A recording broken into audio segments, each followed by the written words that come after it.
در آغاز درود سپاس از همه بزرگان و نخبگان جامعه تاجیک و اعضای محترم شورای انسجام سیاسی تاجیکان که در این کنفرانس سهم فعال گرفتند.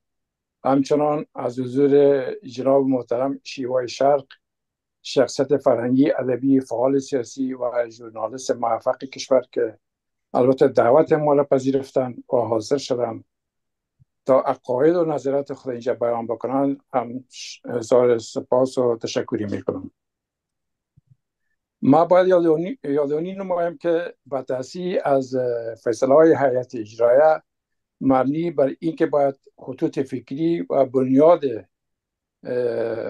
فکری شورا، برنامه مانیفیست شورا را هرچی بیشتر غنی بسازیم، لازم دانسته شد که ما با مراجعه بکنیم به اندیشمندان جامعه تاجیک، نخبگان جامعه تاجیک و شخصیت‌های علمی ادبی جامعه تاجیک، اونایی که تاجیکانه می‌اندیشند و روح روان و قلبشان به این منظور می‌تپه، اونا را دعوت بکنیم تا اندیشه و نظر خود در اینجا در حضور سایر تاجیکای ما بیان و ابراز بکنند. باید یادآور شم که ما عنوان مطالعه فرآیند سیاسی در نبرد هویت‌ها، انقطاع فرهنگی، البته با 10 زیر مجموعه مشخص شده که هر سخنران و کسی که در اینجا دعوت میشه میتونن یکی از این مجموعه ها را انتخاب بکنن و مطابق از او سخنرانی بکنن، و یا ای که چیز دیگری که خودشان میتونن انتخاب بکنن و یا انگشت بگذارن بالای از او و برای خودشان فکر میکنن که ارزشمند است برای جامعه تاجیک ما، او را انتخاب بکنن و پیرامونش صحبت بکنن. که البته امروز خوشبختانه که محترم شیوای شرق این دعوت ما را پذیرفتن، حاضر شدن، که البته بعد از صحبت‌های محترم شیوای شرق ما یک بحث آزاد داریم که در اونجا همه سوالات و بحث‌های تکمیلی صورت میگیره و جوابای لازم از طرف خود جناب شیوای شرق و سایر عزیزایی که در اینجا حضور دارن داده میشه. البته پیش از اینکه ما گویای سخن برای جناب شرق بتم، یک موضوع را البته جناب میهندوست داشتن که اون دستشان هم بالا هست، از جان خواهش میکنم که مطلب خود بگوین که بعد از او باز فرصت بتیم برای جناب شرق. حال رشته سخن به جناب شیوای شرق میتیم که سخنرانی بفرمایند و ما ازشان مستفید شویم. ممنون شما جناب شرق. خداوند جان و خرد که از این برتر اندیشه بر نگذرد.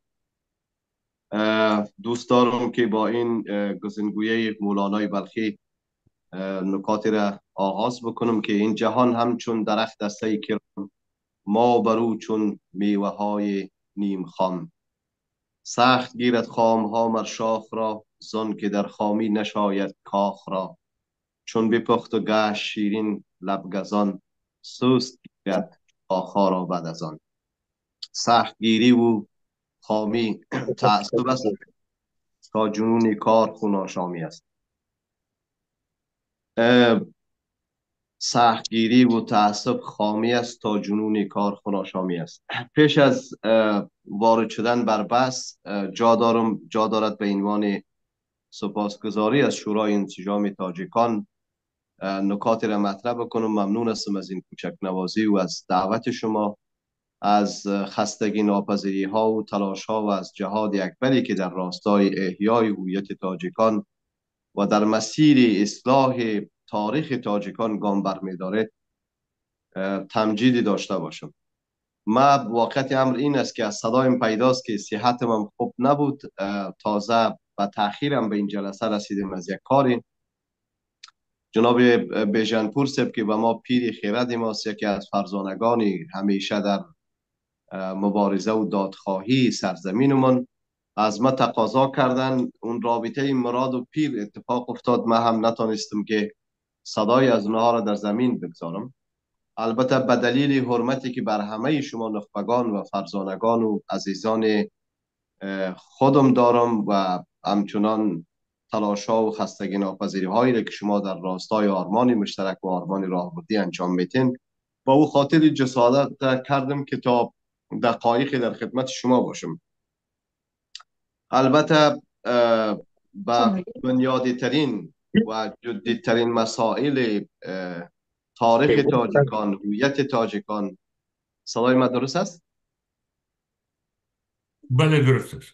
مایک شما درست است؟ از کس دیگه فکر کنم باز است. درست. هویت تاجیکان و تاریخ تاجیکان در واقع بازخوانی حافظه جمعی تاجیکان یک بحث بسیار دامن‌دراز است. به هر صورت این رزمدیت ها را داره برنامه های مجازی. هویت تاجیکان و قدرت تاجیکان، مسیر تاریخ تاجیکان، گذشته متمدنانه و فرهنگ شناسی و تبارشناسی تاجیکان به حق که نیازمند همچون کوشایی های مثل شما را داره و بدون چنین یک جد جهد مسیری رسیدن بر اون سرنوشت غیر محتوم بر شکست هم میسر شدنی نیست.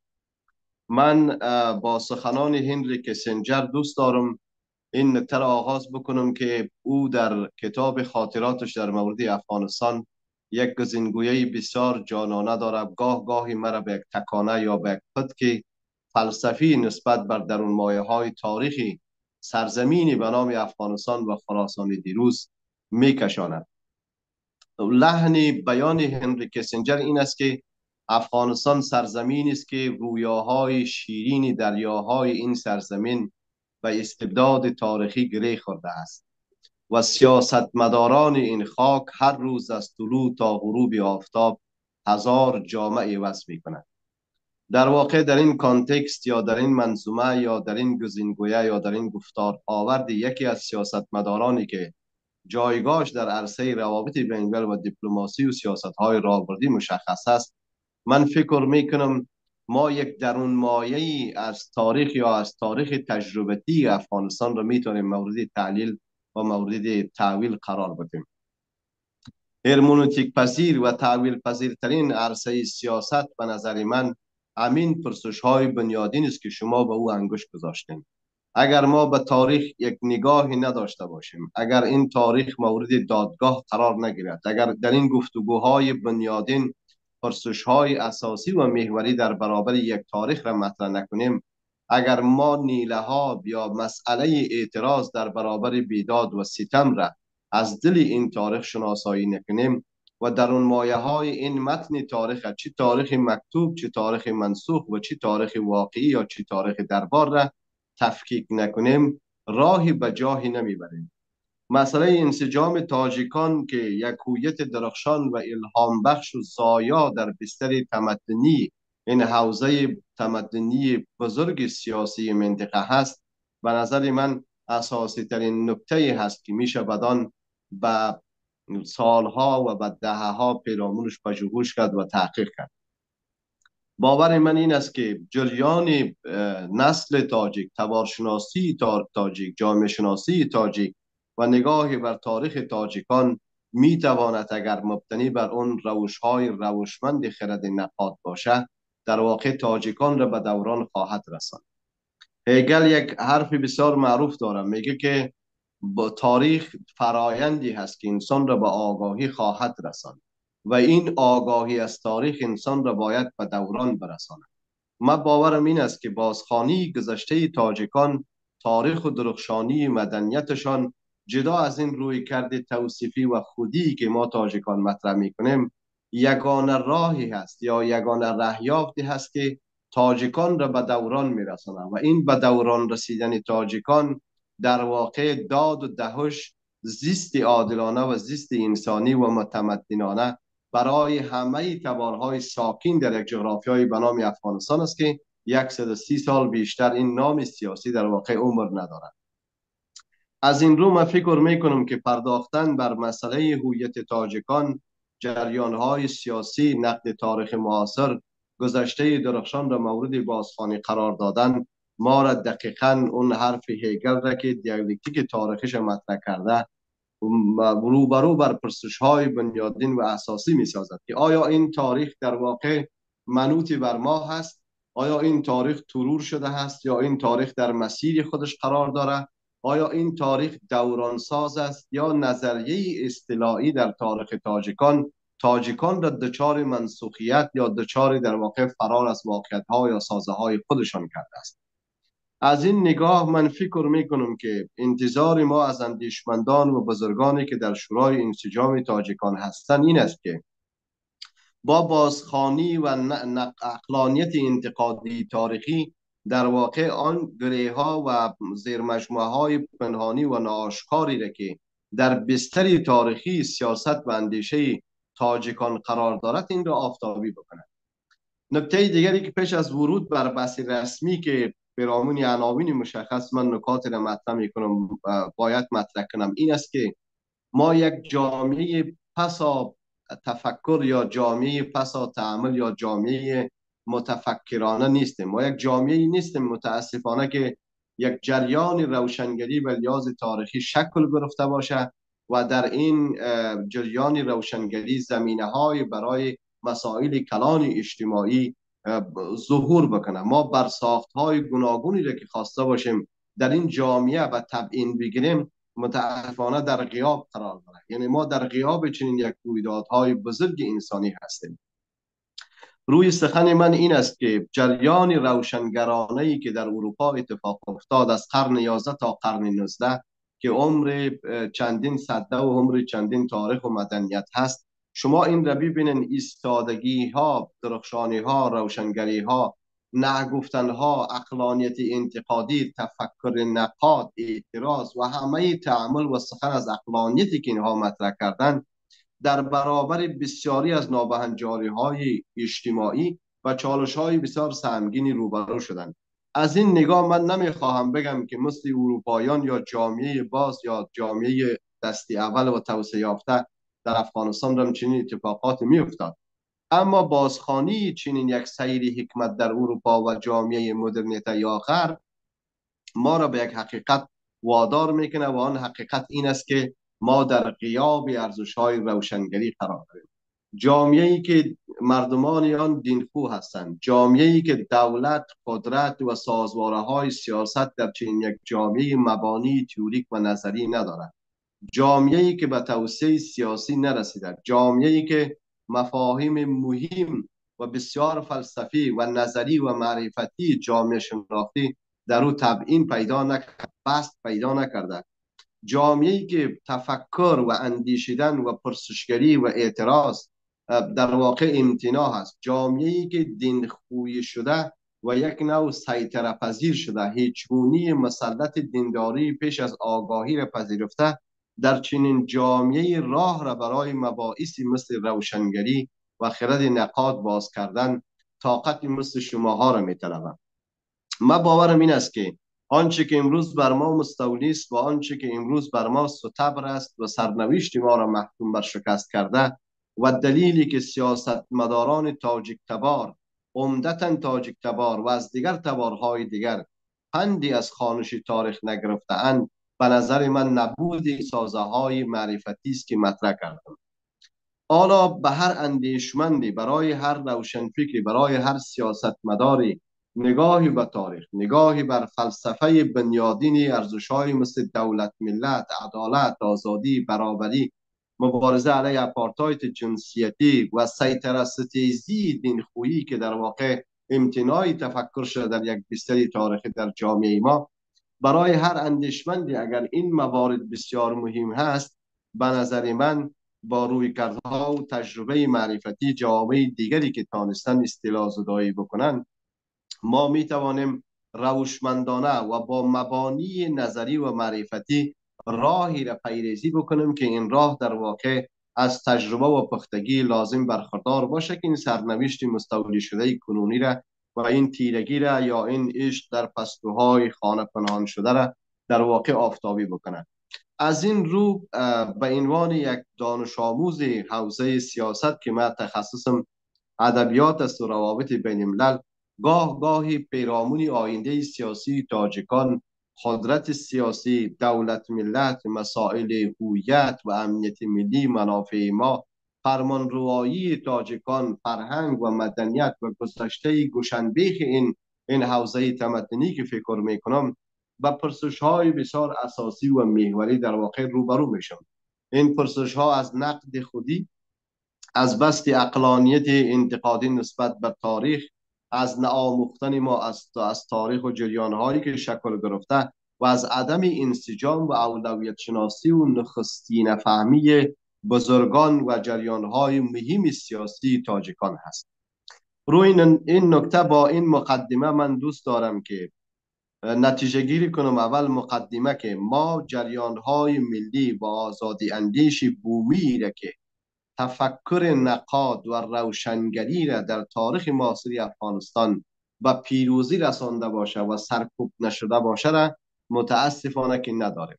نیله ها و روش هایی که آغاز شد متاسفانه با استبداد تاریخی گره خورد توسط گروه های ناسیونالیست و گروه های وابسته به قدرت های بیرونی با استعمار مدرن و نوینی که دیگرها حیات سیاسی خودش را در وابستگی مطلق سیاسی و اقتصادی و استخباراتی بیرون می‌دیدند.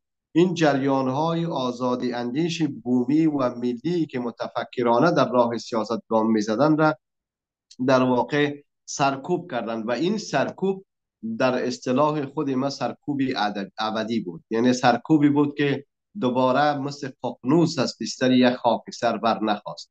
شما هر جریان ملی و بومی و آزادی اندیشی را که با غیر وابستگی با قدرت ها و تحولات کلان جهانی در تاریخ معاصر افغانستان بررسی بکنین، پس از سرکوبش دیگر نزد نگرفته و بلند نشد. نکته دیگری که پیش از بس میگم این است که ما جامعه شناسی سیاسی را به یک فرهنگ عمومی و فراگیر تبدیل نکرد. جامعه افغانستان یک جامعه بدوی هست، یک جامعه واپسگراست، یک جامعه عقب مانده و یک جامعه محروم از نوگرایی و مدرنیسم و این مسائل کلانی که انقلاب‌های کلانی که سرنوشت انسان را تا هوش مصنوعی کشانده، چنین یک جامعه هست. خب جامعه‌ای که جامعه شناسیش مشخص نیست و جامعه کوتاه مدت باشه، بس کردن در چنین جامعه دست و پای هر اندیشمند و هر صاحب نظری را بسته میکنه.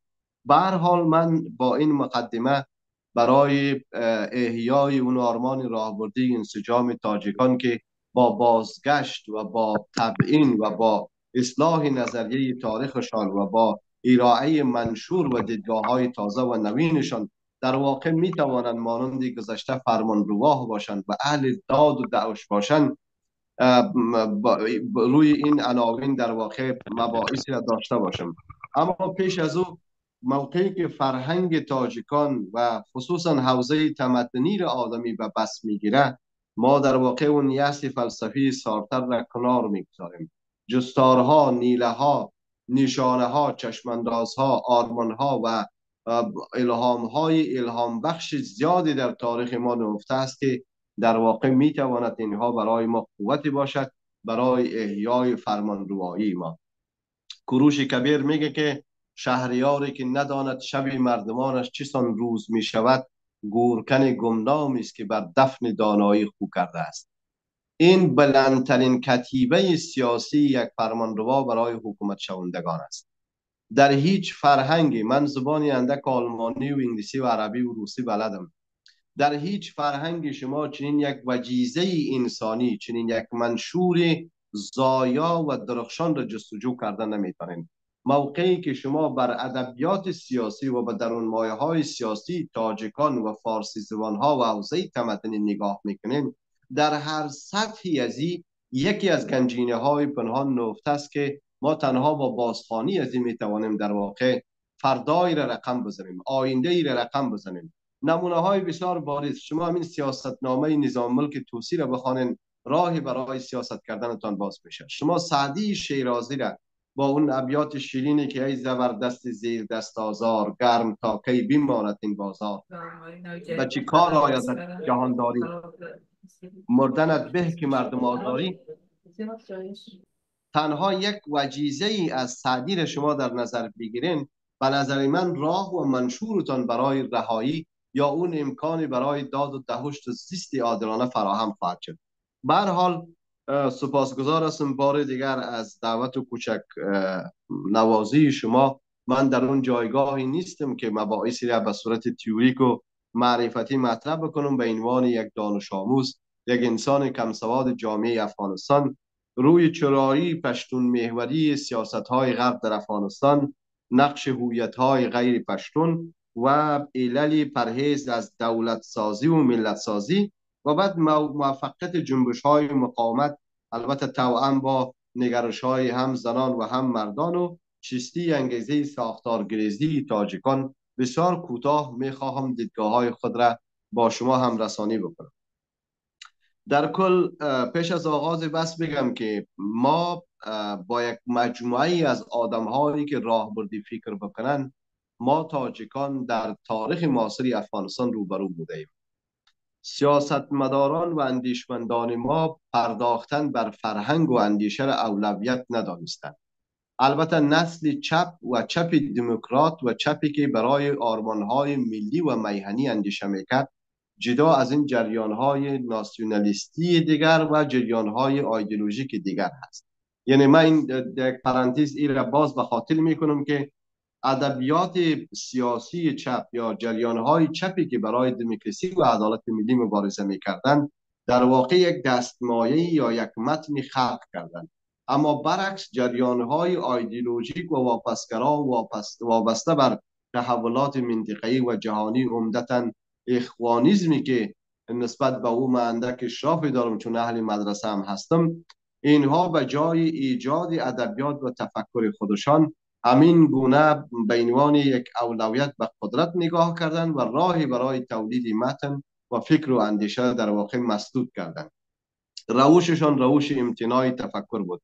اما جریانهای چپی دموکراتی آزادی طلب و عدالت هایی که در افغانستان بود، جدا از جریانهای فکری و نهادهای تاثیرگذار جهانی، تنها منوط در جامعه افغانستان و خرده و جستارهای کوچک هم در کشورهای اندکی که تماس داشتند، به معرفی مسائل کلان معرفتی خود پرداختند. از نظر من این که چرا غربی ها در تاریخ معاصر افغانستان از دوره حافظ الامین یا از این تاریخی که با خشونت و با انقلاب و کودتا گره خورده نسبت بر افغانستان پشتون محوری نگاه میکنن، من علت را در 3 گزینه میبینم.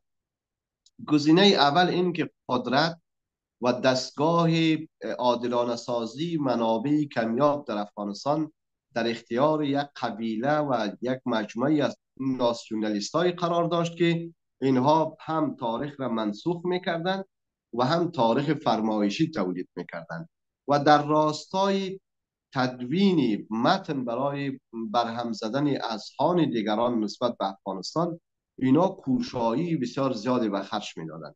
مثال های زیادی از محروم شدگان تاجیکان، هزارگان و ازبکان در زمینه ها و فرصت های آموزشی در دوران سردار داود و در دوران ظاهر شاه و در دوران دیگر زعیم و زعمای پشتون تبار افغانستانی دیده میشه. انورالله احدی، اشرف غنی یا زلمه خلیلزاد، هر کسی که از این نسل به بیرون میره، اینها با روش های اکادمیک، با تحقیق و پژوهشی که انجام دادن، البته نه علمی و نه هم عادلانه، در مسیری کار کردن که داده های آماری خلق کردن. در واقع به تعبیر انگریزا دیتا یا اسناد را اینا پیریزی کردن که نگاه استراتژیست های غرب و عمدتاً کسانی که نسبت به افغانستان یک نگاه توسعه طلبانه داشتند و مسئله افغانستان به مسئله امنیت ملی و توسعه سیاست اقتدارگرایی جهانی خودشان تلقی میکردن، این نگاه در واقع مبتنی به این دیدگاه ها شکل گرفتن. شما تجربه حضور زلمه خلیلزاد در دستگاه سیا را ببینید. آنچه که اداره ریگن با مجاهدین انجام میتره به داوری بنشینید. متونی که رابرت دریفوس در مورد جهاد افغانستان و قضیه و منازعه افغانستان خلق کرده را نگاه بکنید. نحو نگاه سیاستمداران و اندیشمندان غربی نسبت به افغانستان را نگاه بکنیم، همه از اینها در واقع مبانی نظری و تئوریشان نخبگان پشتون تبار بوده که خلاف واقعیت‌های جامعه افغانستان مسائلی را برون دادن که به ذهنیت نادرست غربیان نسبت به افغانستان تبدیل شد. مثال های بسیار زیاد است. شما همین لحظه اگر تام وست خواسته باشین که بارها امراش استدلال کنین به لحاظ تاریخی، به لحاظ کتیبه شناسی، تبار شناسی، ارزش های مثل پلورالیسم، کثرت‌گرایی، عدالت اجتماعی، بر اساس مؤلفه ها و سازه های پذیرفته شده جامعه مدرن غربی، ریچارد بنت، تام وست، خلیلزاد یا هر آمریکایی دیگر را بگن که ما افغان نیستیم، هرگز قبول نمیکنه. چون مقاله از انولق احدی را خواندن، ظهور و زوال پشتونها را دقیقاً به انگلیسی فهمیدن. در کنار این نخبگان چیز فهمی ما حالا نمونه های بارز زیادی هست. یعنی من یک دهه قبل را مورد داوری قرار میکنم. اینها به عنوان یک اولویت با دید و چشمانداز دراز مدت برای آرمان راهبردی و تاریخی خودشان کار نکردند. یعنی انتظار ما این نیست که یک تاجیک سربلند که حال از بابک خرمدین مثلا به میراث است تا به یعقوب لیث صفار و تا فلانه فرمانده آزاده تاجیک تبار این برای جاسوسی دستگاه CIA شد. چنین چیزی انتباه نشه از پس من. نفس پرداختن و ورود بر دستگاه های اندیشه و تولید فکر و دستگاه های رابطسازی چشمانداز دنیای دیگر بر افغانستان از داده های علمی و معرفتی شکل میگیرد. اگر ما مسئله ملی افغانستان، منازعه تباری افغانستان، بحث دولت ملت، نبود عدالت، صبر و جبر و در واقع استبداد تاریخی که اینا انجام دادن، ماهیت نظام های ایدئولوژیک عمدتاً پشتون تبار را با دید منصفانه مورد نقد و بررسی قرار میدادیم و این را باز معیارهای پژوهشی و علمی به یک گفتمان معروف، به گفتمان روز جامعه سیاسی و اندیشمند آمریکایی یا دنیای دیگر تبدیل میکردیم، ما با داده های دروغ و با داده های نادرست روبرو نمی بودیم.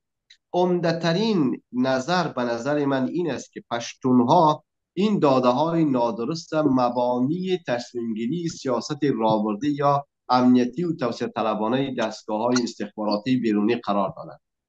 ما با آمریکا یک مدتی در تماس بودم، البته داد و گرفت های داشتیم، کارهایی را در افغانستان انجام میدادیم.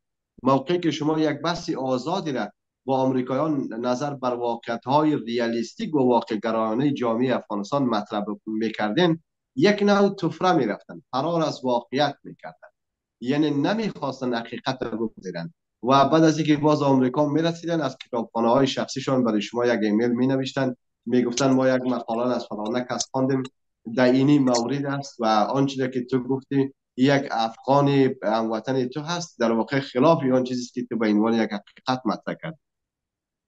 گپی ما این است بزرگان و فرزانگانی عزیز که پشتون محوری غربی ها سه روی کرد داره. اول این داده ها یا سازه های نادرست یا جامعه آماری که خود پشتون ها با کوشاییشان در راستای ذهنیت سازی فکر و باورهای ناسیونالیستیشان در غرب ایجاد کردند.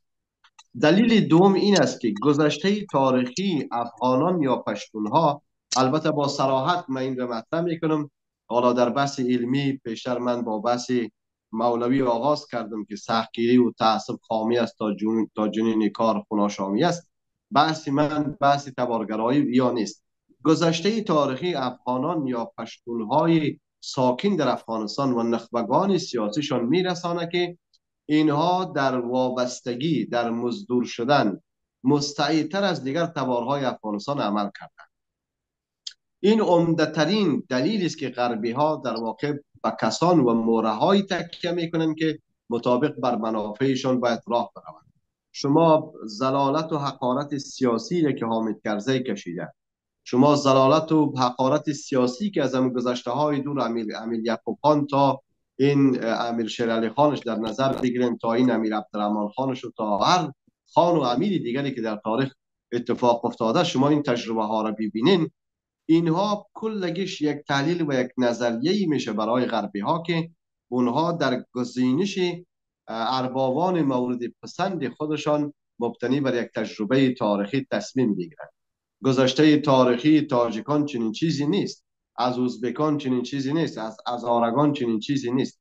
بنابراین برای نظریه اصطلاح و ایجاد ستبر، ایجاد دیکته، آوردن یک هجمون، عناصر تسلیم طلب و عناصر وابسته طلب و عناصر مزدورمنش و غیر آزاد و عناصر غیر آزاداندیشی نیازمند هر سیاستمدار است.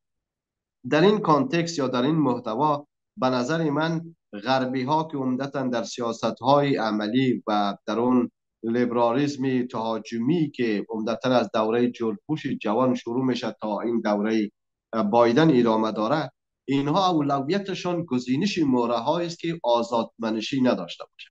من یک مثال میتونم، قصد دفاع و قصد چی میگن رویکرد توصیفی به احمد شاه مسعود ندارم، اما ما با مسعود یک 8 باری ملاقات کردیم، در یک دوره هم بسیار نزدیکش بودیم. یک خاطرم را از دیدار زلمه خلیلزاد و احمد شاه مسعود و استاد ربانی در کلوب نمبر 1 بدخشان که او زمان ما میزبان بودیم، نان براشان آراسته میکردیم، ولی من خوشبختانه بنابر توصیه و حمایت مادرم از صنف 10 دبیرستان به اون طرف من انگلیسی یاد داشتم، یعنی کورس خوانده بودم.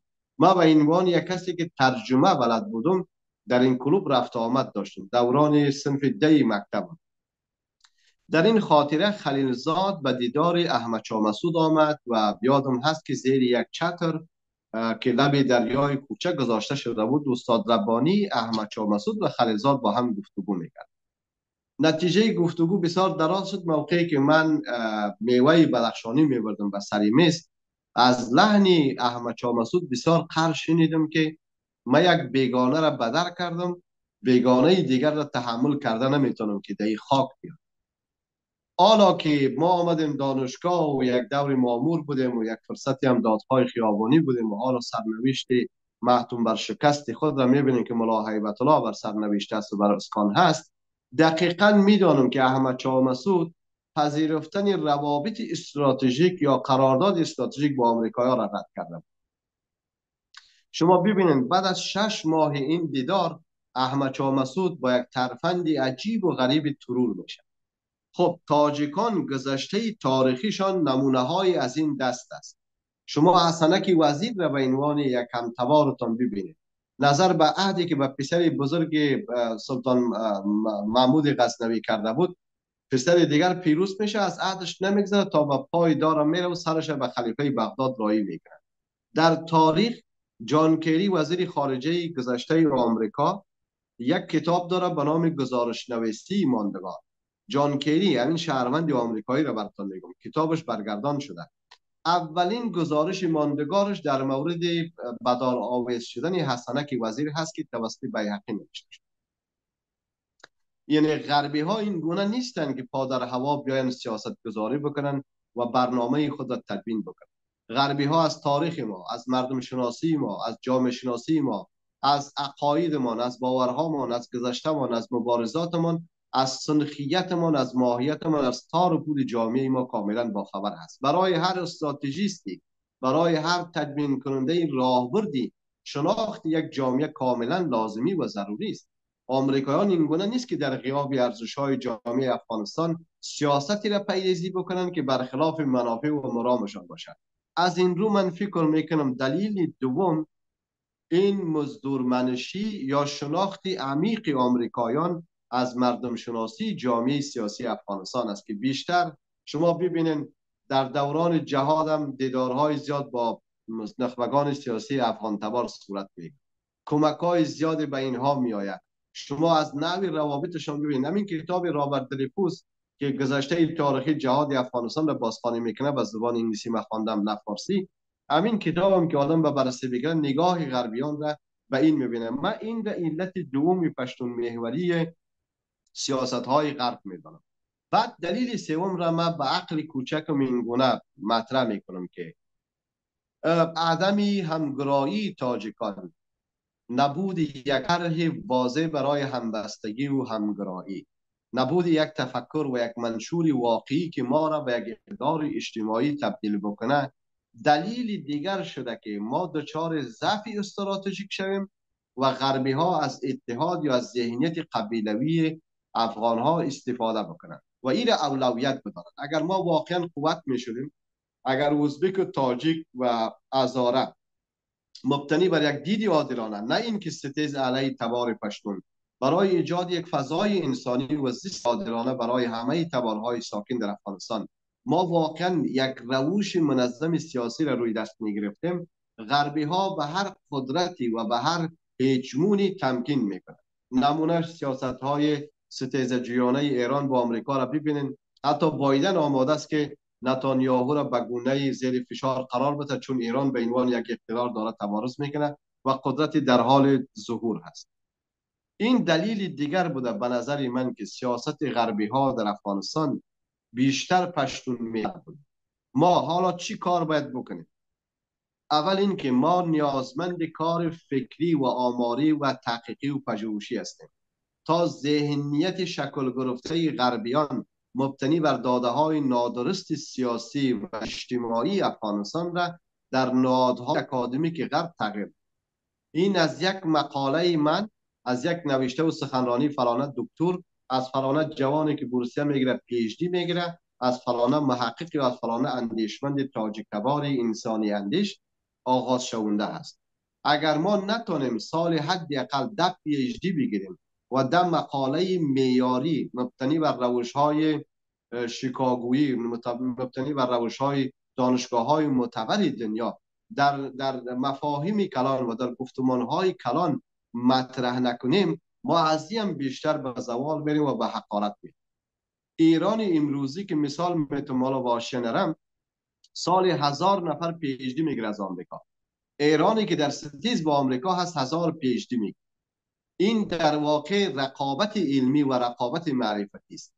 راهی اساسی که ما بتوانیم سیاست‌های بنیادین و راهبردی آمریکایان را انسانی بسازیم و ما را به عنوان یک حقیقت و یک واقعیت در جامعه افغانستان قبول بکنند، به نظر من نخستین گامش ارائه‌های علمی و پژوهش‌های دانشگاهی است. ما بنیادهای محوری فکر غلطی را که برای آمریکایان داده شده را به اعتراض بگیریم، به پرسش بگیریم. وقتی ریچارد بنت یک شبکه هکس یک توییتر میگذاره و همه را افغان میگه، هم زبانش باشه و پای توییترش بری یک نظر بده که من افغانستانی هستم، به عدالت و حقوق بشر باور دارم، با آزادی و برابری باور دارم، اما من افغان نیستم. لطفاً به عنوان نماینده فرستاده ویژه حقوق بشر افغانستان از سازمان ملل متحد نگاهت رو تغییر بکن. شما ببینید ریچارد بین میگه که اکسکیوز می، یعنی مرا معذور بدارید، من پوزش میخوام از شما، و مجبور میشه که در مورد افغانستان برای تحقیق بکنه. من باورم این است که راهی اساسی زدایش چرایی پشتون محوری سیاست غرب در ارائه داده های علمی است.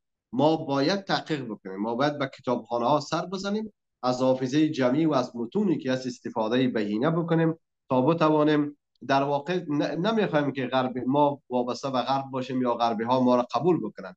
نحو اصلاح نگاه غربی ها یک کمک انسانی برای آینده افغانستان است. آمریکایی‌ها خودشون امال در ماندن در بنبست و جنجال هایی که دارن، با چی رسه برای اینکه باز یک پروژه دیگر خلق بکنن و یک ماموریت دیگر بیارن و باز یک مهره دیگر را بنشان و افغانستان را ببرن به طرف یک سرنوشت نامعلوم دیگر. بس از این تجربه 20 سال نوینی که همه ما او را در واقع در محک سنجیدیم. نکته دیگری که میخوام مطرح کنم نقش هویت‌های غیر پشتون هست. تاجیکان قدرت سیاسی را به منظور ظهور در صحنه سیاسی تلقی کردند، یعنی نخبگان تاجیکی که به قدرت دستند بنابر هر زدبند مصلحتی، اما اقتدار را با پیوندهای افقی برای بنیادسازی و راهبردسازی و برنامه‌سازی قدرت را به کار نبستند. این بزرگترین خطای نخبگان تاجیک است. شما ببینید تاجیکی افغانستان قدرت را میگیره، بعد مصلحت اندیش میشه و ملی اندیش میشه، با 4 تا 5 تا 10 تا اسب میخره، یک کتابخانه معیاری در قریه و قشلاق خودش نمیسازه. تاجیک افغانستان قدرت را میگیره، نگاهی نمیشه که این قدرت آینده استراتژیک باید باشه، این قدرت باید بازسازی شه، این قدرت نباید زوال پذیر باشه، این قدرت باید جاگزین داشته باشه، این قدرت باید رویکردهای رو به توسعه خود را داشته باشه. خود همین قدرت شناسی در گفتمان فوکو یک بحث بسیار سازنده و بحث بسیار معرفتی و فلسفی است. ما واقعا قدرت را اگر می شناختیم با قدرت برخورد تکتیکی نمی کرد. با قدرت ما نوع روابط استراتژیکی و راهبردی خود را خلق می کردیم. ما در دستگاه غنی بنابر یک اشتباه سیاسی که داشتم وارد شدم، رفتم در کابینه، رفتم برخورد افغانان نسبت بر قدرت می دیدم و از نخبگان و از بزرگان تاجیک نسبت بر قدرت می دیدم. ما مقطعی و روزمره و فصلی با قدرت برخورد می کردیم، اما افغانان یا پشتونها با قدرت روابط استراتژیک داشتند. با قدرت رابطه زنجیره‌ای و افقی و عمودی خلق کرده بودند. قدرت آقای کرزی و آقای غنی از سرنوشت یک کوچی خیمه‌نشین در بیسود وردک خبر بود، تا سرنوشت یک سربازی که گلوله علیه طالب میزد، تا سرنوشت یک دیپلمات و دانشجویی که رفته بود برای تحصیل و گرفتن دکترا. و هیچگاهی در مباحث نخبگان غیر پشتون حاکم در قدرت سیاسی ندیدم که روی از این گپ بزنن که امسال باید 500 نفر را بورسیه رای کنیم. اما شما سعی کنین 500 نفری که چین میره، 500 بورسیه‌ای که هر سال به هندوستان میره، بورسیه هایی که به مسکو رفته، بورسیه هایی که به آمریکا رفته، ما در خواب هستیم، اصلا خبر نداریم که چند هزار انسانی رفته که اونها در تداوم نمو باورهایی که احدی و فلانی قدم زدن برای آینده افغانستان همین شب و روز لابی طالب هم هستن. حامد کرزی سفر میکرد، در سفرش جوانان را بدون کدام اسناد و مدارکی در او کشور میبرد، اعلام میکرد و برش میگفت که سرنوشت تو این است، برو در فلانه دانشگاه از فلانه سفارت هم برات اینی پول میرسه و تو کسی هستی که در این راستا باید کار بکنی و درس بخونی. نخبگان تاجیک که با این زبان خودمانی و براتان میگم بچه های خودشان را همت نکردن که با سواد تربیت کنند. چی رسه بر من فقیر، چی رسه بر بچه همسایه، چی رسه بر بچه پادوان، چی رسه بر بچه یک تاجیکی که پدرش در جنگ کشته شده و یتیم مانده و گریسته مانده، او کفش نداره، چی رسه به اینکه او با اکسفورد برسه یا به دانشگاه های دیگر. من خودم به عنوان یک بچه فقیر بولانی فروش در کار فروش کابل نشین 2 بار در بورسیه دولتی امتحان دادم، محروم ماندم از اینکه بتونم در حق کامیابم بودم و بروم در بورسیه. تا میدان هوایی ما آماده میشدیم، یک دم از لیست نام بچه های فقیر گم میشه و هیچ تاجیکی، هیچ نخبه، هیچ رهبری و هیچ سیاستمداری متاسفانه نمیتوانست از این حقوق دفاع کنه. بسی من نه، بسی آیندگان، بسی ایجاد یک استراتژی، بسی یک راهبر، نسل سازی، نخبه سازی، کادر سازی، جابجایی در قدرت، برخورد علمی و معرفتی با قدرت، کاربستی مدیرانه و علمانه قدرت در جامعه افغانستان اولویت است. یعنی قدرت سیاسی را واقعا ما مثل شبیه روزمرگی و گذار زندگی خودمان تلقی کردیم. از این رو به نظر من نقش هویت‌های غیر پشتون آزموده شده در گذشته تاریخ افغانستان و خصوصا 20 سال پس از دموکراسی لیبرالیسم در افغانستان، این نقش کاملا منفعلانه بوده، نقش ناکاراست، نقش فقط زرندوزی است. اینا فقط اشکم کلان کردن، روده کلان کردن، چیزی دیگری نکردن، کاخ ساختن، کاخ بدون کتابخانه ساختن. اینا فقط به بازوهای بچه هاشون فکر میکردن، نه به کتابهای سعدی و فردوسی و مولوی و نظام ملک و بند هشن و آیاتکار زریران یا ده نسخه و متن دیگری که در تاریخ ما اولویت. به نظر من آلا ما نیازمندی گذار از چنین یک وضعیتی هستیم. ما به می خاطر میگم که خرد نقاط وجود نداره. امین اکنون ما در صحنه هستیم، گپی به گفتن نداریم، نه منشوری به دنیا ارائه کردیم، نه دیدگاهی برای خودی ها ارائه کردیم، نه تنهایی که ما به جهان برنامه ارائه نمیکنیم، با خودمون تا جور نمیاییم. شما متفاوت باشین، بگین من پلورالیستیک هستم، سیکولار هستم، برین به می آدرس هایی که فعلا فعال است، با می هویتتان واقعا مردانه بگین من یک تاجیکی سیکولار دیگر اندیشه، مثلا مبتر خرد نقاد، با اینی دیدگاه دوست دارم در کنار شما باشم، شما را منتفی میکنه. دلیلش است که اینها نقش خود را در واقع نمیدانند. مرسن را نیست جرمی ای اونود، چون تو را سودای سربالا نبود. اصلا تاجیک بودن و ازبک بودن و هزاره بودن جرم نیست، گناهی نداره. اینها سودای سربالا نداره. من باورم این است که راهی اساسی تاجکان، ازبکان و هزارگان و افغانان و پشتونهایی که به عدالت متحد هستند این است که از اینی وضعیت گذار بکنند و این آرمان زمانی شکل میگیره که ما مبتنی بر آگاهی راه را برای خردورزی، برای نقاد، برای طرح، برای دیدگاه های انسانی و متمدنانه و یک تفکر باز بکنیم. در غیر آن، در غیابت تفکر نمیتواند یک نقد شکل بگیرد. من این روزها میبینم بعضی از نخبگان در صحنه تاجیک غرب میآیند، غربی تر میشن، سکولارتر میشن، مدرن میشن، حتی دوست دارن پایکم نوش کنن، مثل غربی ها در همون سفر چند روزه شون زندگی کنن. موقعی که سفر میکنن ایران، اهل ولایت فقیه میشن، به مهدی هم باور دارن، شعارهای ایدئولوژیک میتن. وقتی سفر میکنن روسیه، در روسیه باز باور و فکری آنچه که جاری است در روسیه را برای خود میگیرن. این میفهمین ناشی از چیز؟ ناشی از نبود یک تفکر است. شما در هر جایی باشین، خودتان باشین، مورد استقبال است. تفکر داشته باشین، باور داشته باشین، رسم آیین مبارزات مشخص داشته باشین، هیچ کسی شما را از شر نمیکشد. اما بدی ما ای است که هویت های غیر افغان، جدا از اینکه حالا یک بحث دیگر هم با صراحت مطرح میکنم، بر من ببخشید گپای من مدیریت کنید که وقت از یاد نگیرم، بسیاری از نخبگان غیر پشتون به نظر من اینا در نخست یا در اول گام دو کار را باید بکنند. یکی ای که هیجمونی مسلط افغانیسم بر روان اجتماع و جامعه و خانواده خود را کاملا بزن. بسیاری ما خبر نداریم افغان بدلون است. در خانواده ما، در فرهنگ ما، در روابط ما، در سلیقه ما، در موسیقی ما، در همه چیز ما یک نوع ارزش غیر واقعی جاری است. بسیاری از نخبگان تاجیک دیدیم در غرب هم زندگی میکنه، خود را بسیار با صراحت افغان هم میگه. حالا افغان نبودن توهینی به پشتونها نیست دیگه.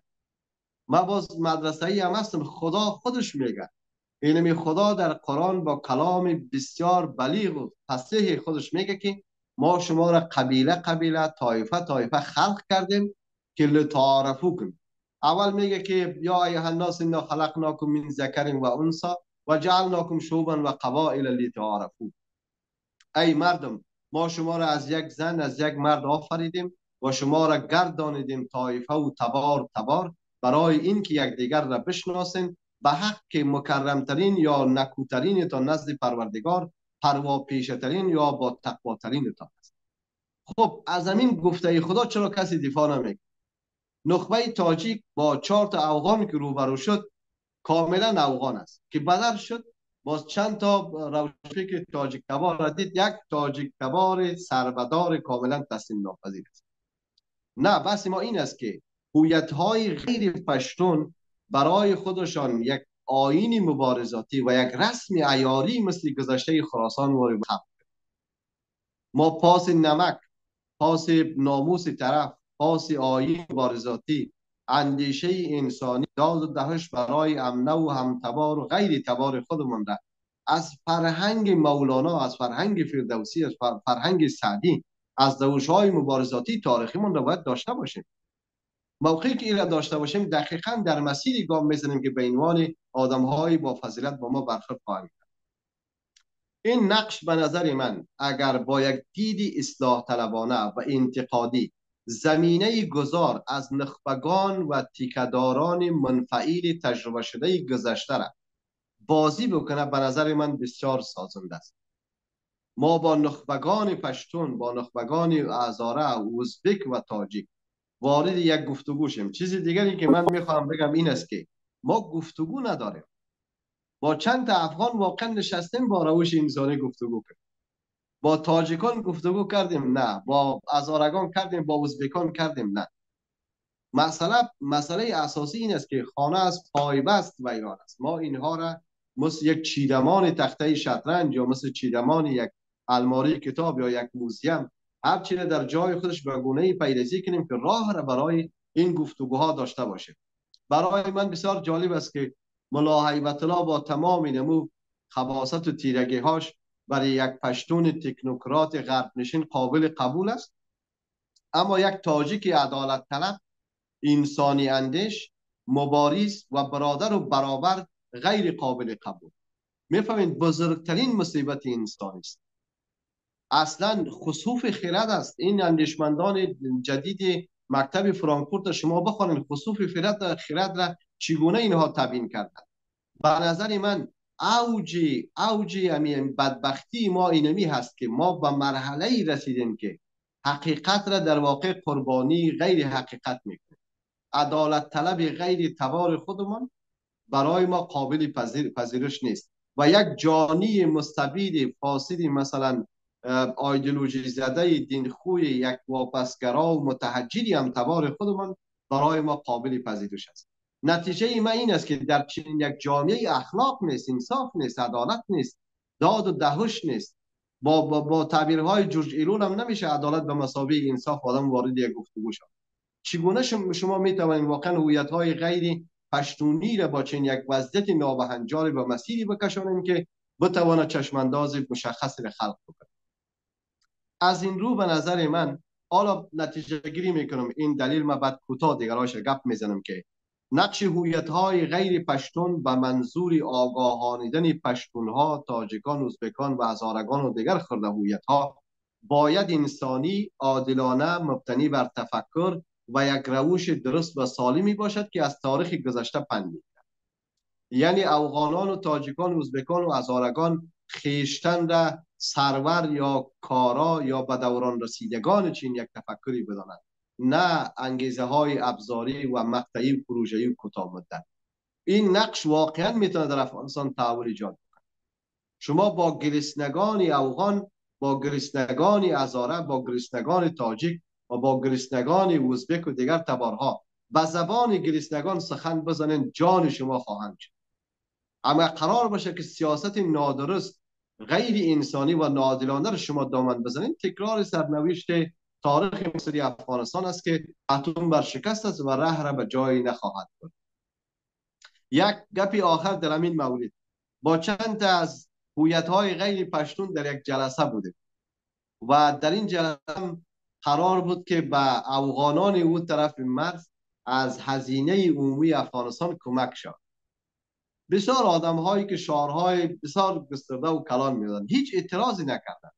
من اونجا گفتم که چرا همین پیسه به افغانان هلمند یا به واخانی های بدخشان یا به ازبکان جوزجان مصرف نشه؟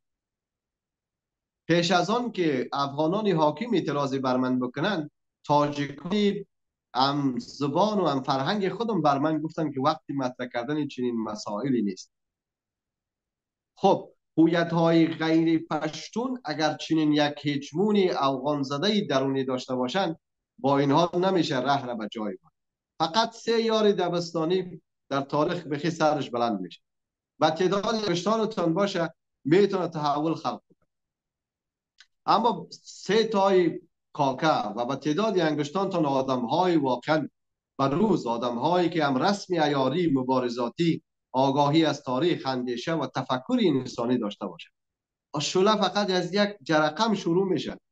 این گاندی و تنهایی شک تحول کلان آورد. نیلسون ماندلا او قدر کارهای کلان کرد، مثل ماوری آدم بود، از آسمان که کسی برش نآورده بود، این همه دار و نداره که خلق کرد. من میگم که نقش هویت‌های غیر پشتون با منظور تدوین یک سرنوشت و آینده عادلانه افغانستان سازد است، اما این نیازمند بازخوانی، تفکر و یک روش سالم است. بزرگترین خطای تاریخ سیاست افغانستان به نظر من نپرداختن بر پروسه دولت ملت است. ما ملت بی دولت هستیم یا دولت بی ملت است. ما ملت نیستیم در افغانستان. ملت شدن همون ساده ترین تعریف غیر فلسفی شمیست که از خویشتن برآمدن و درآویختن در ارزش‌های مشترک دیگران و گونه‌ای که شما احساس حقارت، انزوا و زیست غیر عادلانه نکنید. ملت شدن روی کردی است که شما را برای دسترسی بر منابع کمیاب یک دولت بدون تعلق رنگ و پوست و فرهنگ و باورها و آیین دارن محیط مانند کسانی میسازه که اونها تصمیم گیرنده اول هستند. ملت شدن شما را به یک باور، به یک استبر واحدی میکشانه که از دست دادن اون باور از دست دادن منافع فردی و جمعی شما باشد. ملت شدن شما را به انگیزه ای میکشاند که کوچکترین کاری در مسیر آن انجام بدهید احساس افتخار خواهید کرد. و ملت شدن در کل هماهنگی و همگون شدن تمامی ارزش هایی است که شما را با پلورالیسم سیاسی و فرهنگی خواهد کشاند. حالا شما با این گزینه هایی که من در باب دولت ملت و ملت شدن میگم، جدا از اینکه تاملینسون در آمریکا در تئوری های خودش که آمریکا و امنیت ملی نیازمند مثلا مفاهیم بست پذیر مثل فرهنگ و اعتقاد و باور و کسبگرایی و عدالت گستری است که بتواند امنیت خود را تامین بکند، جدا از اون مسائل شما در یک منظومه ای که در او باورتان، فرهنگتان، آزادیتان، عقیدتان، روشتان، زندگیتان، مدنیتتان، طرز زیستنتان در جامعه زیر سوال در افغانستان تجربه کردید؟ نه خیر. همیشه به نظر من استقلال پروسه سیاسی، نداشتن آزادی و نداشتن تفکر ملی، نبود جریانهای ملی و بومی که فرهنگشان را همگانی بکنند و یک مبارزه تسلیم ناپذیر فراگیر و همه شمول را خلق بکنند، در افغانستان انگیزه ای بوده که راهی رسیدن بر دولت ملت بسیار دشوار بود. ما نخبه گرایانه نسبت بر سیاست نگاه نکرد. قانون اساسی رهبران 50 و چند ساله مبارزه کرده سیاست افغانستان را خلیلزاد تدوین کرد. در واقع توهینش هم کرد. من در دوران جرگه اضطراری قانون اساسی مسئول سیاسی سازمان ملل متحد در شمال بود. من میدانستم که پروسه آگاهی بر مردم و رفتن به طرف قانون اساسی و ایجاد مبانی یک دولت در جامعه افغانستان چگونه پروژه‌ای شکل. بحث دولت ملت در واقع تا آنجا که اراده بیرونی داشته باشه، در تجربه ملل جهان، در نظریه امنیت روابط بین‌الملل، در نظریه توسعه سیاسی، حتی در نظریه های آمارتیا سین توسعه آزادی یعنی توسعه اقتصادی، بیشتر به انگیزه ها و بر مبارزات و به انسجام درونی نیازمند است. نخبگان و جریان های سیاسی، بزرگان و اندیشمندان یک جامعه، روشنفکران و نهادهای سیاسی یک جامعه و گروه های فعال و جنبش های فعال یک جامعه نسخه برای رسیدن دولت ملت را آنگونه ای که با تجربه و معارف بشری برخوردار هستند ارائه میکنند. در افغانستان متاسفانه قضیه برعکس شد و او برعکس هم پروژه‌ای بود. ما را مثل معذرت میخوام از شأن و فضیلت همه شما، با ما مثل گوسفندان با گدای قصاب باره برخورد کرد. گفتن که تو گوسفند از اشکاشم هستی، قوارگه کت خورد است، تو همیشه باید معاون باشی و یک کسی دیگر که این همه تاریخ ساختگی داره و همیشه باید سردار باشه و تو که هزاره هستی باید در اینی جایگاه باشی، چون گذشته تو جوالیگری بوده و در مغاره هم فعلا زندگی میکنی. این برخورد بوده با ارزش های دولت ملت در افغانستان. اگر ما واقعا دولت ملت می شدیم، ما یک دولت مبتنی بر عدالت ملی و عدالت سیاسی می بودیم و مبتنی بر توسعه اقتصادی می بودیم، بسیار خوب راهی برای رئیس جمهور شدن یک سیک در افغانستان فراهم میشه. حالا چی زیباست یک سیک بیاید با اون هوا و قیافه زیباش در سرزمین امام ابو حنیفه سردمدار افغانستان باشه، عدالت را بر خانه خانه افغانستان تامین کنه. ما قبول داریم، دید انسانی هم امین هست. اما پدر من زعیم افغانستان باشه که به تنها تبار من فکر بکنه، این راه را به موفقیت نخواهد کشید. ما الگوهای یکدیگر، نمادهای یکدیگر، افتخارات یکدیگر، متن یکدیگر، هویت یکدیگر و از همه مهمتر تفاوت‌های یکدیگر را اگر قبول بکنیم، راهی رسیدن بر ملت شدن در جامعه افغانستان شده است. حالا من یک تجربه میگم. کشورهای دیگر در واقع این روش ها را طی کردن که ملت شد. شما تعدد زبانی هندوستان را ببینید، تعدد مذهبی هندوستان را ببینید، تلاش های یک آدمی 35 کیلویی به نام مثلا گاندی را ببینید، مهاتما گاندی را ببینید، کارهایی را که جواهرلال نهرو کرده در نگاهی بر تاریخ جهانش آدم میتونه بفهمه. اینها ببینید از روش های بسیار جالبی شروع کردن. اول آمدن صداقت را پیاده کرد، آمدن گفتن عدالت یعنی ای که تو جایگاه این خواهد شد و در موردش به دیگرها گفتن.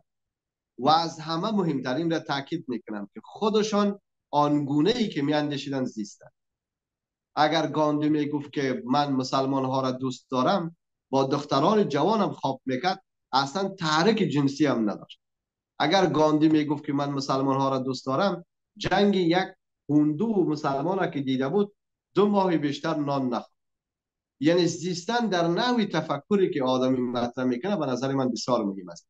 با پروسه دولت ملت در افغانستان از نظر من کم سواد پروسه‌ای برخورد نشد، یعنی پروژه‌ای برخورد شد.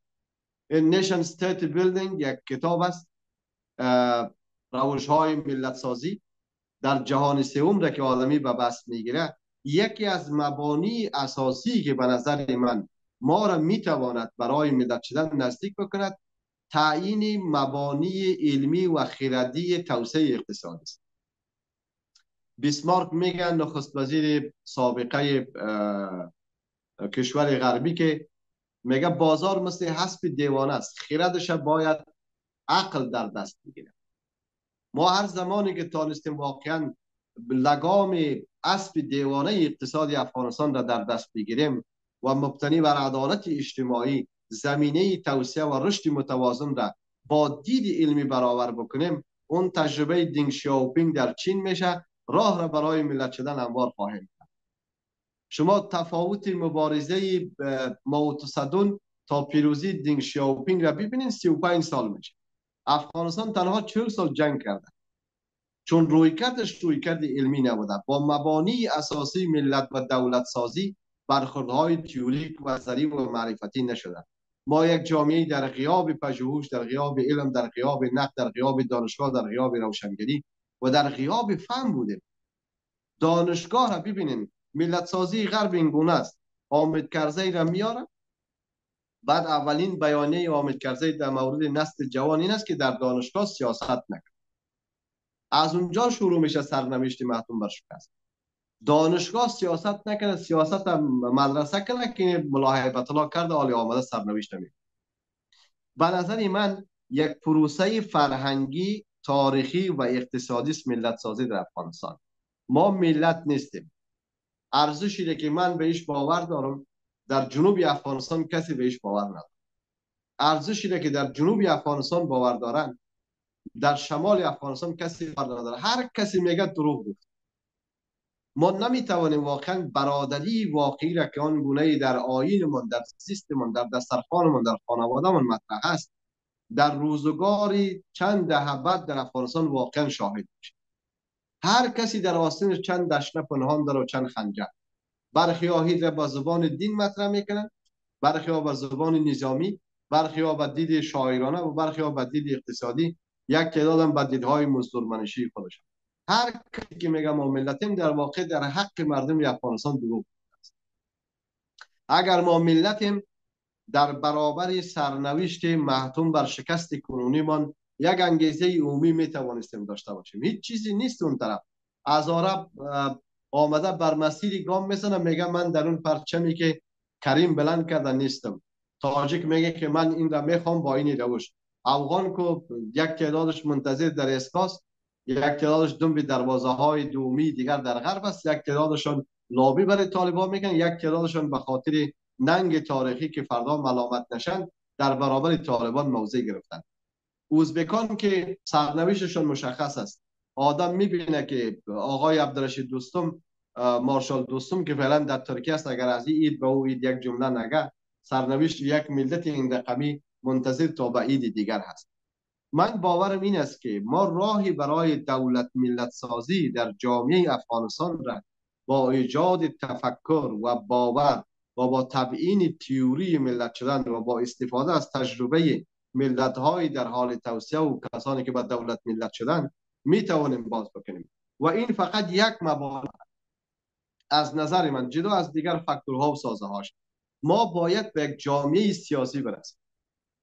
ما باید یک جامعه داشته باشیم که مبتنی بر احزاب سیاسی شکل بگیره، پلورالیسم سیاسی و کثرت‌گرایی باشه و پارلمان مقتدری چنین یک جامعه راه را برای تدوین قوانینی فراهم بکنه که به جای تفنگ کشیدن ما سخن و گپ و واژه خود را بیشتر مطرح کنیم.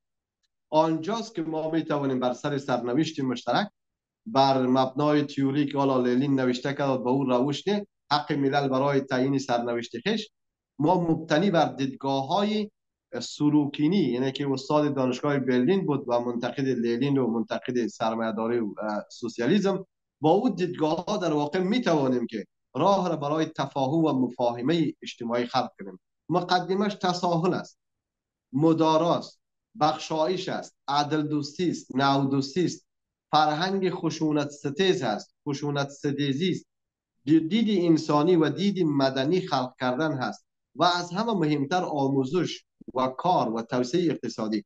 اینها آدم ها را فرصتی اندیشیدن میدن. در جامعه افغانستان هر کی که باشی اصلا پیرامونت به گونه‌ای هست که فرصتی برای اندیشیدن نداره. منی که مدعی کتابخانه شخصی بودم، کارکای میکردم، پژوهشی بلد بودم، ده ها عوامل دیگر بود که فرصتی اندیشیدن را از ما گرفته بود. اما 2 سال از در آلمان هستم، هر لحظه فکر میکنی که به یک چیزی باید بندیشی. سوال من این است که جامعه آلمانی چگونه میتونه آدمی را به یک تفکر وابداره و در جامعه بوالی سینا و مولانا و مثلا ابو حنیفه آدمی نمیتونه مثلا تعامل و تفکر داشته باشه. من باورم این است که با این مبانی ما میتوانیم در راستای دولت ملت سازی در افغانستان کار بکنیم. و نکته دیگری که میخوام بسیار مهم مطرح کنم این است که نخبگان شورای انسجام تاجیکان که یک جمع بسیار غنیمت و بزرگی هم هست، با بسیاری هاش آشنایی هم دارم و کارهای بسیار سترون و نازنین هم کردن. اینها در راستای یک مسئله کار کردن، ملت سازی و دولت سازی باید استقلالیت و بومی بودن خودش را داشته باشه. هیچ ملتی توسط ملت های دیگر ساخته نشد. شما همین کتاب اندیشمند ترکی را بخونید، ظهور و سقوط ملت ها و دولت ها را. یعنی منتظر نباشیم که آمریکایی بیاید برای ما ملت بسازه، ایرانی بیا بسازه، تاجیک بیاید از تاجیکستان یا روس بیا از روسیه، پاکستانی بیا مثلا با کاسه دارش بیا مثلا بر ما بگه شما ملت شوید. راه ملت شدن این نیست به نظر من. ما نیازمندیم که از درون یک انقلاب آگاهی مبتنی بر آزادی و منافع ملی و فهم منافع ملی را تدوین بکنیم. آنگاه می توانیم ما واقعا به باورها و پیوندهای افقی برسیم و کثرت‌گرایی اجتماعی و پلورالیسم اجتماعی و فرهنگی و از همه مهمتر بر منافع مشترک برسیم تا بتوانیم گامی در راستای ملت شدن برداریم. در ملت شدن هویت، آزادی، فردیت فرد، آزادی اندیشه، باور، سلوک و آیین مبارزاتی، حزب سیاسی، جایگاه، رفاه، حقوق مدنی و سیاسی فرهنگی تمامی آدم ها در واقع به دست آمدن است و آنگاست که مردم از این پروسه ملت شدن در افغانستان دفاع خواهند کرد. اما اگر تداوم ناسیونالیسم و قبیله اندیشی افغان تبارها یا پشتونها یا پشتونوالی در افغانستان باشد، اگر وابستگی سیاسی مثل زنجیره 40 سالش متعلق بر سفارتخانه ها و دستگاه های استخباراتی بیرونی باشد و اگر نخبگان ما با تفکری بیرونی خواسته باشند و با انگیزه بیرونی، دیکته بیرونی خواسته باشند که افغانستان را به سمت ملت شدن ببرند، تکرار تجربه های ناکام تاریخ گذشته است. چی در تجربه امان الله خان ببینین، چی در تجربه موسی شفیق ببینین. من یک نمونه براتون میتونم، بعد به عنوان آخری میپردازم که خستتان نکنم. موسی شفیق در 1951 معاهده آب هرمند با ایران امضا میکنه.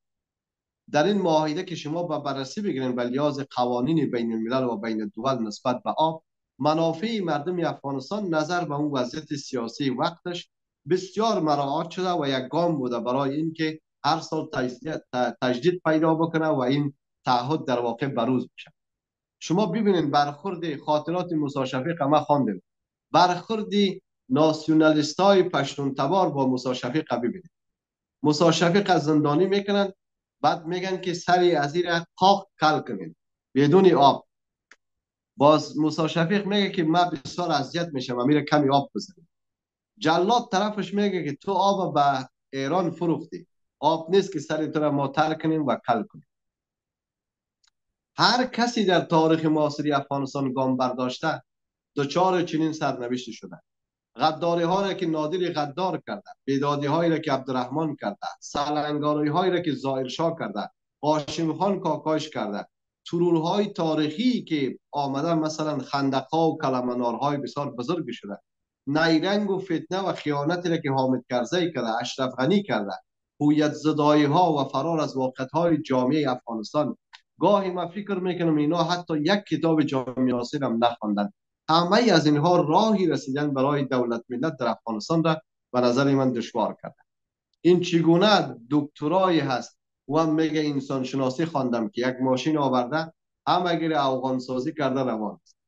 من خودم مکتوبا پیشم از همین جا در آلمان شناسنامه افغانی نگرفتم، بینی بر حال بودم 10 تا مکتوب آمده بود. این کار اگر من افغان نمیشدم دنیا از زمین میخواد و هرگزم نشدم. اما برای انسانیت، برای عدالت، برای سرنوشت کودکان هلمندی و هزارگان ازبکان و تاجیکان و اهل هنود افغانستان به حیث یک انسان رسالت دارم بندیش. این برداشت یا این حقیقت از بافتار جامعه افغانستان به دست آمدن است، نه با ستبر و با هژمون و با هویت زدایی و با کاربست نظریه نادرست قدرت سیاسی و کوتاه مدت در افغانستان.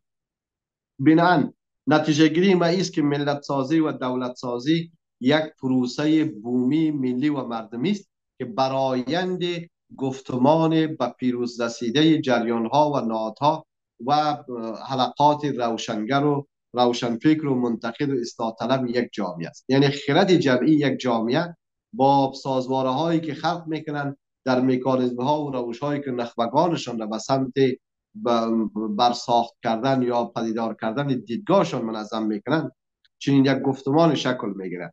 ملت شدن و دولت شدن یک پروسه است که باید مبتنی بر آزادی واقعی سیاسی و بومی باشد. ملت شدن و دولت شدن مبانی اساسیش آزادی یعنی توسعه اقتصادی و فرهنگی است. بدون این در واقع ما نمیتوانیم بریم. و سرانجام کار این که با تئوری یا با اون تز ماکس ویبری اگر استفاده بکنیم، اصل ملت شدن یا اصل رسیدن به تفاهم عمومی یا تفاهم ملی و منظور ایجاد سازواره هایی که ما را یک ملت بسازه، ملت متولد بسازه، اون تغییر در ذهنیت است. از ذهنیت نخبگان سیاسی تا مردم عام تا کودکان.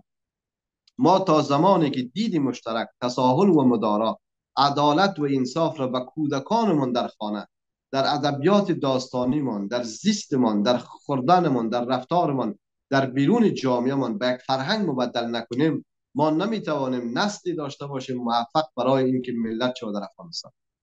موقعی که اگر ما این فرهنگ سازی را داشته باشیم، حس تعلق پیدا میکنیم که این خانه خانه ماست و افغانستان سرزمین دیرپا و گشنبیخی که در رگ رگ و گوشت و پوست و استخوان و روان ما خود را نهادی نکرده و رسوب کرده، چرا از یاد ما نمیره؟ این میره به یک فرهنگ واقعی تبدیل بکنیم. راهی رسیدن برای دولت ملت در افغانستان شده نیست. بنابراین نتیجه گیری این است که در افغانستان هیچ چیزی ملی نیست چون ما ملت نیستیم. دولت های ملی نبوده چون تفکرش ملی نبوده، استقلالش ملی نبوده و پیش زمینه رسیدن به دولت ملت پروسه ای نبوده، یک گفتمان یا یک فرایند تاریخی نبوده. ما دچار انقطاعهای بسیار سنگین و تلخ و شیرین و خونین و خشین تاریخی شده. در برابر هر انسانی، در برابر هر فکر چی بیداد و بی‌نظیری نبوده که در اون سرزمینی که بلاف و با پتاق میگن گوری امپراتور هاست علیه انسانی افغانستانی نشده باشد. بنابراین باور من این است که ما دلیلی پرهیزمون از دولت ملت اینمی چالش است که ما در این وضعیت کوتاه براتون یک تا چیدمان کردم. فقط کوتاه میخوام بگم که مبارزه فعلی چی زنان و چی جنبش های مقاومت طالب ستیز یا چی ساختارگریزی تاجیکان به نظر من ناشی از چند نکته است. نکته اول این است که ما سیاست زدایی را به یک فرهنگ متاسفانه بدل کرد. با سیاست دکاندارگونه و پروژه‌گونه و انحصارگونه برخورد کردیم. مردم افغانستان اندیشیده سیاست ورزی نمی. اگر ما واقعا جامعه سیاسی خلق میکردیم، ما نهاد باور می بودیم، مدیریت باور می بودیم. مبارزات ما اصول می داشت، مبانی می داشت. شما دست کم نگیرین. استاد ربانی 51 سال مبارزه کرده با پیسه بیرون و داخلی که داشت. در 51 سال ما استاد ربانی را کف دست ما رو میشناسم.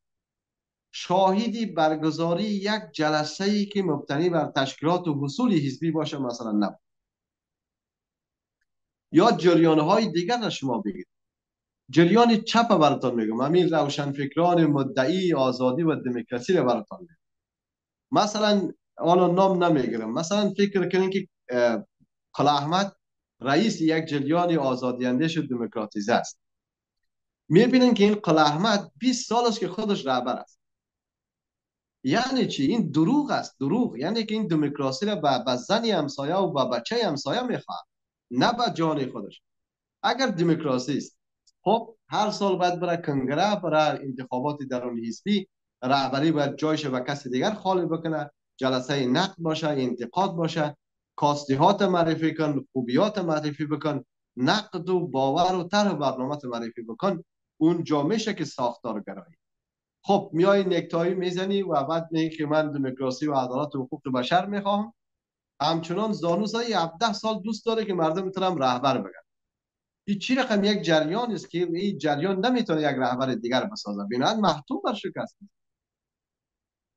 جریان ملی خواهان افغانستان را شما ببینید. من یک نمونه تان میتونم. ما ولیاز فکری اکای بیجنپور میشناسه که ما یک جمعیتیستم، اما یک نمونه تان میتونم. طاهری بدخشی جنبشی رم تا هنوز به صورت حزب سیاسی ثبت نام نکرده، محفل انتظار داشت. اما شما میبینید با هر کادر و با هر برجسته از اینکه روبرو میشی، احساس میکنی که با یک شخصیت روبرو است. چی اونهایی که ناراضی هستند، چی اونهای منتقدند، چی اونهایی که براه رفتن، چی اونهایی که هنوزم سیتمی هستند، چی اونهایی که آزادگانی هستند، چی سبزایی چی سازایی. ولی با ایشون روبرو میشی فکر میکنی با یک مکتب روبرو است. اندیشه داره، فکر داره، روش داره. یعنی من میخوام بگم که ساختارگرایی باید پویایی داشته باشه و این پویایی بحث جابجایی شخصیت ها را باید تجربه بکنه آدم. خب نمیشه. مثلا این مثال تون میتونم. من آقای محقق یک جلک داره و یک لنگی هزارگی در گرمترین هوای کوته سنگی هم بسرش میکنه، چون هزاره به اساس همو احترامش میکنه. این چگونه سیاست است که یک عمر میبینیم آقای محقق درس است، یا مثلا ژنرال دوستم درس است، یا اون طرف میبینیم مثلا بچه فلانه رهبر زین زده اسب سوار است، نه دموکراسی میگه، نه انتخابات میگه، نه جلسه حزبی میگه، این همینجا نشسته هستم نیستم خودم هستم خلاص. اما در تاریخ اسلام وقتی منازعه قدرت و سیاست میاد، مردم نواسه پیامبر قبول دارن. خب ما باید بپذیریم که اخلاقمون، روشمون، مبارزمون، نهادمون، فکرمون به گونه اساسی دموکراتیزه شد. این دموکراتیزه شدن از زیستن در نوع یا طرز تفکری است که آدم ها برای خودشان خلق. حتی آزادی آدم ها به بینش بسیاری از پنداشت های فیلسوفان بستگی بر وسعت دید و باور و آگاهی آدم ها دارد. به هر اندازه ای که شما آگاه باشین، به همان اندازه شما آزادی. به هر اندازه ای که شما کوتاه باشین در آگاهی، شما آزادی ندارید. یعنی در اوضاع جاری به نظر من ساختارگریزی تاجیکان یک دلیل عمده‌اش ناشی از نبود چین یک جایگزین است، یک سازواره است. مثلا یک خاطره بگم، مال کمی خندم بکنیم بعد پایان میدم. با یکی از رهبران چپ در مورد سوسیالیسم من گفتگو داشتم، در مورد کارگران و بچه های دهقان و کارگری و محله و سرنوشت فقرا و توسعه یافتگی گپ میزنیم. بعد از نیم ساعت من متوجه شدم که این رهبر سوسیالیست چپی عدالت طلب سیگار میکشه. سیگارش بدر کرد، سیگار مور، همون سیگار آمریکایی. اول که سیگار آمریکایی خلاف سوسیالیسم و باورها. دومی که هر نخی سیگار قیمت 2 قرص نان برای اون بچه فقیر در روستا. بعد من برش گفتم که ما به نتیجه رسیدیم، گفتگوی ما به جایی رسید. گفت چی تو؟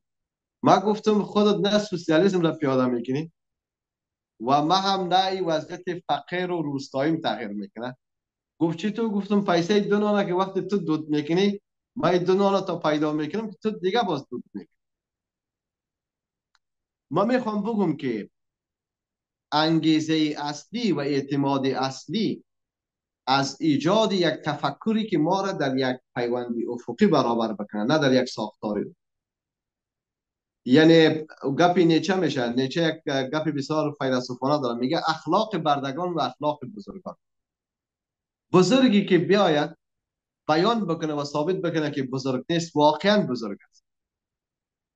ما داریم به لحاظ اخلاقی آدم ها را استثمار میکنیم.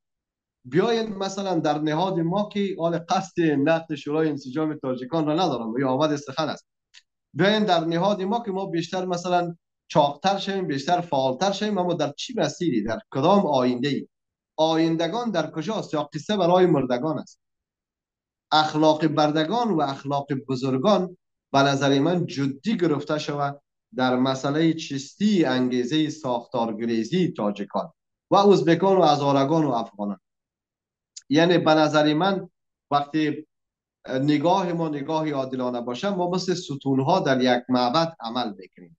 میگه اون حرف معروف است که ستونهای معبد در کنار همن که معبد استوار هست و اگر این ستونها در کنار هم نباشند معبدی خواهد فرو ریخت.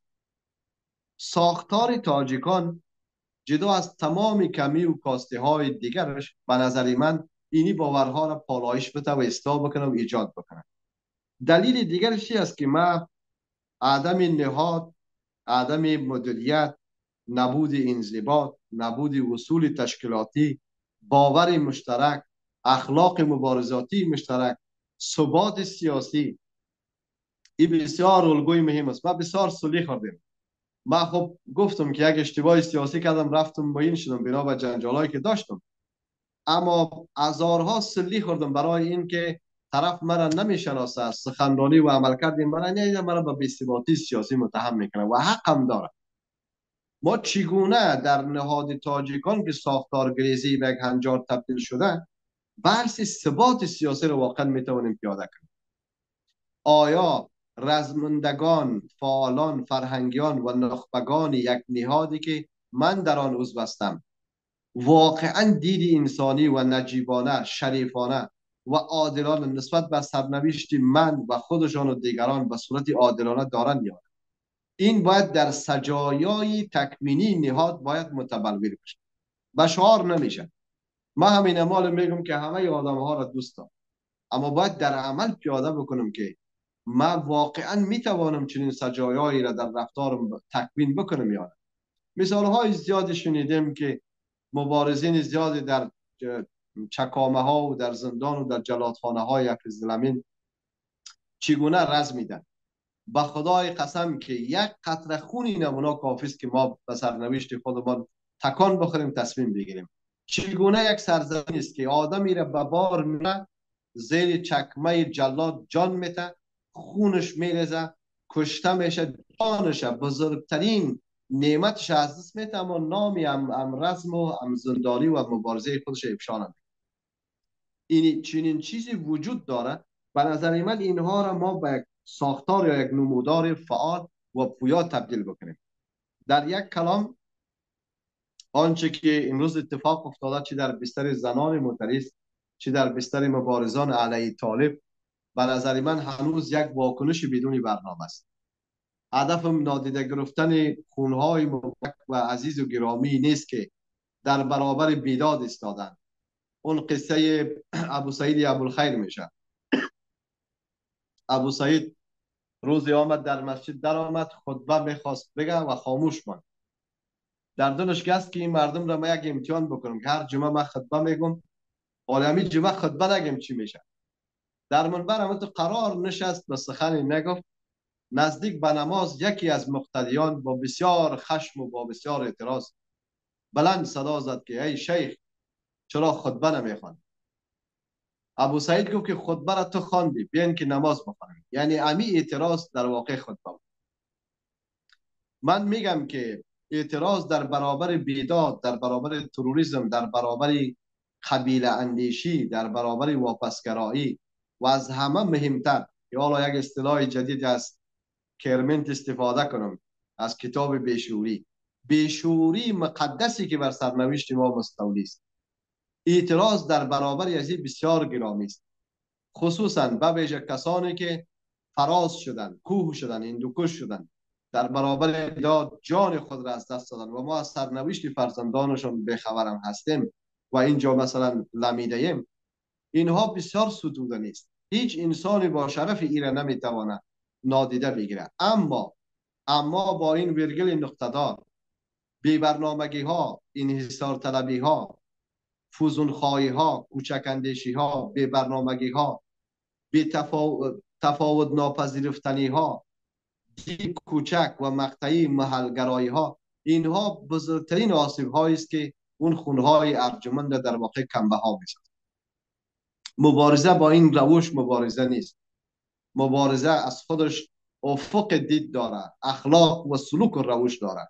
بینند ما باورمندم که این جنبش ها اگر به یک نهاد و به یک ساختار، به یک آیین، به یک رسم، به یک اندیشه، به یک تفکر، به یک روش و به یک مسیر درست در واقع منتج نشه، تکرار همون مبارزاتی میشه که در پستوی تاریخ افتیده. امروز جاگزینش مثلا یک نابهنگاری و یک وحشت و دهشت است. در یک کلام، مقاومت در برابر جنبش واپسگرا و متحجرانه کنونی به نظر من از همرسانی یک جور کتاب که شروع میشه تا خیشتن را وقف و معطوف برای آزادی و آگاهی و قیام و مبارزه برای آینده مردم افغانستان کرده است. فقط تجربه آلمان و فرانسه را نخبگانی عزیز شما در نظر داشته باشید. فرانسه مستعمره آلمان با ایجاد چند جلد رمان دچار تحول میشه. شما فراخوان همون مبارز ملی فرانسه را ببینید، همون جمله عظیم و سترگ و بزرگی را مانند مادر حسنک وزیر یک جمله تاریخی دارد. در اونجا فقط نوشته میکنه که اگر این خاک متعلق به شماست، اگر این سرزمین وابسته و منوطی بر شماست، اگر شما خود را مالک این سرزمین میدانید و در یک کلام اگر این فرانسه مادر شماست، برای پاسداری و نگهداشت مادرتان با گذار تمام تفاوتاتان شما استاد شوین و از این مادرتان دفاع بکنید که خیانت به مادر نابخشوده نیست. این جملات و این ادبیات و این فرهنگ توانست که آزادی را برای فرانسه بیاره و استعمار آلمان را بزنه کنار. ما به چنین فراخوان نیاز داریم، به چنین جملات اندیشیده شده و درست و انسانی و سلوک مبارزاتی نیازمند هستیم که بتوانیم در راستای شکوهمندی آیندگانمان مبتنی بر ریشه های درخشان و روشنی حوزه تمدنی من کار بکنیم. چی کسی سزاوارتر از مردم ماست با این همه فرهنگ و مدنیتی که داره نتوانه فرمانروای سرزمین خراسان و افغانستان شد؟ چقدر ما حقیر شدیم، چه حقارت بی‌نظیر است.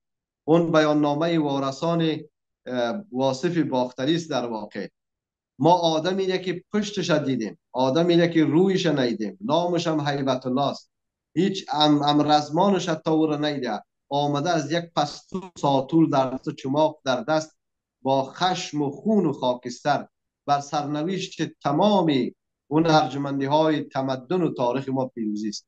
خب بازخوانی چنین یک وضعیتی هر آدمی با وجدانی را وادار میکنه که برای مبارزه علیه وضعیت کنونی گام بزنه. اما بازم تاکید میکنم که نگاه این آدم فقیر امین است که با روشی که تا به حال پیش آمدیم روش مبارزاتی نیست.